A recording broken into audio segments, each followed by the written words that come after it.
মা আসছেন। তার আগেই প্রতিমার সাজ তৈরিতে ব্যস্ত মুর্শিদাবাদের ভরতপুরের জজান গ্রামের মালাকার পরিবার।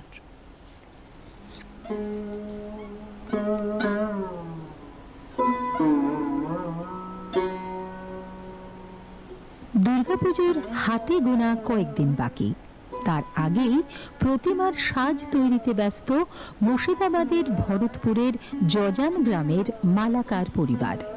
দিন রাত এক করে চলছে জরি চুমকির তৈরি শোলার সাজ। প্রথমে চুটির কাগজ ভাঁজ করিয়ে চুটি আমাদেরকে দেয়, তখন আমরা এগুলোকে কাছাই, কালো কাগজ দিই, কাছিয়ে এবার এর মধ্যে কাঠি লাগাই, দিয়ে কাঠি লাগিয়ে এগুলোকে শক্ত করি। শক্ত করার পরে এইগুলোকে বিট দিই, বিট দেওয়ার পরে এই চাকিগুলো ধরাই, ধরার পরে চুমকি দিই।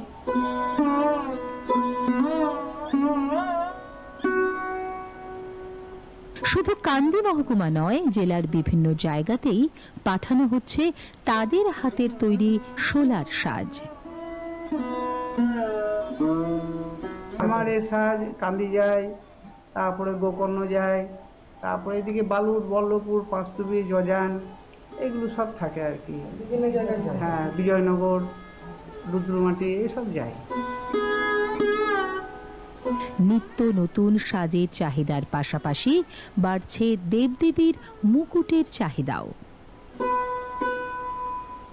চাহিদা ভালো আছে। একটা ভালো সাজ মোটামুটি 1 মাস, কেউ 20 দিন, হ্যাঁ, যে যেমন সাজের উপর নির্ভর করে, যে যেমন দাম দিতে পারে তার সেরকমভাবে কাজ হয়।